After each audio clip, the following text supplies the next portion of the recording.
भगवान शिव के ना ही कोई पिता है और ना ही कोई माता। वे सृष्टि से पहले भी थे और सृष्टि के अंत के बाद भी रहेंगे। यही कारण है कि वे पंच तत्वों से भी परे हैं, अमर हैं और काल के भी स्वामी हैं। लेकिन यदि शिव जी का जन्म नहीं हुआ, तो फिर वे प्रकट कैसे हुए?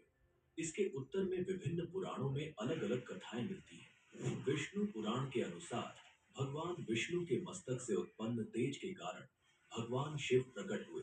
कहा जाता है कि जब सृष्टि की रचना नहीं हुई थी, तब संपूर्ण ब्रह्मांड जलमग्न था। उस समय केवल भगवान विष्णु ही शेषनाग पर योग निद्रा में लेटे हुए थे। जब उनके माथे से तेज प्रकट हुआ, तो उससे भगवान शिव का जन्म हुआ। इसी तरह भगवान विष्णु की नाभि से कमल प्रकट हुआ और उस कमल से ब्रह्मा जी का जन्म हुआ। लेकिन शिव पुराण में इस कथा का एक दूसरा रूप मिलता है। इसमें बताया गया है कि भगवान शिव अपने घुटने मल रहे थे और उनके घुटनों से उत्पन्न महल से भगवान विष्णु का जन्म हुआ था। अगर इन दोनों कथाओं की तुलना की जाए, तो विष्णु पुराण और शिव पुराण की कथाएं एक दूसरे से भिन्न प्रतीत होती हैं। इस कथा के अलावा भगवान शिव के जन्म से जुड़ी एक और पौराणिक कथा है, जो काफी प्रसिद्ध है। इसे शायद आपने अपने बड़े बुजुर्गों से सुना होगा, लेकिन अगर नहीं सुना, तो हम आपको बताते हैं। एक बार की बात है, जब भगवान विष्णु और ब्रह्मा जी के बीच यह विवाद उत्पन्न हुआ कि इस संपूर्ण ब्रह्मांड में सबसे महान और सर्वशक्तिशाली कौन है। इस बहस के दौरान अचानक एक विशाल जलता हुआ खंभा प्रकट हुआ, जिसे देखकर दोनों देवता हैरान रह गए। वे यह समझ नहीं पाए कि यह दिव्य प्रकाश स्तंभ किसका रूप है।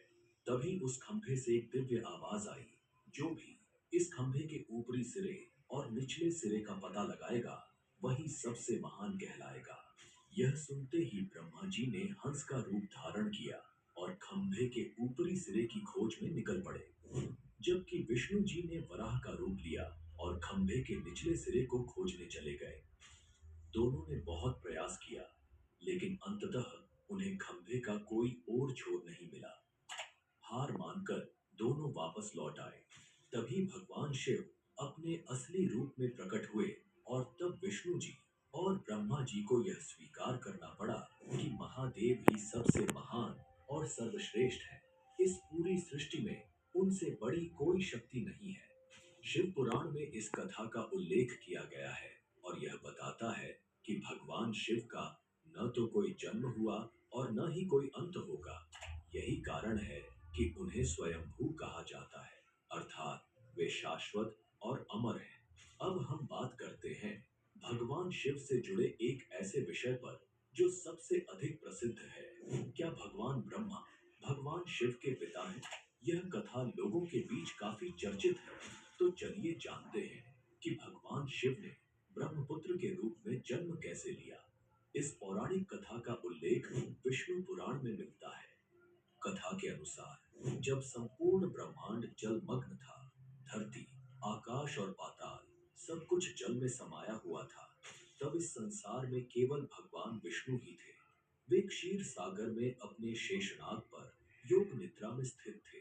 तभी भगवान विष्णु की नाभि से एक कमल प्रकट हुआ और उस कमल से ब्रह्मा जी का जन्म हुआ। ब्रह्मा जी और विष्णु जी इस ब्रह्मांड की सृष्टि को लेकर चर्चा कर ही रहे थे कि अचानक भगवान शिव प्रकट हुए।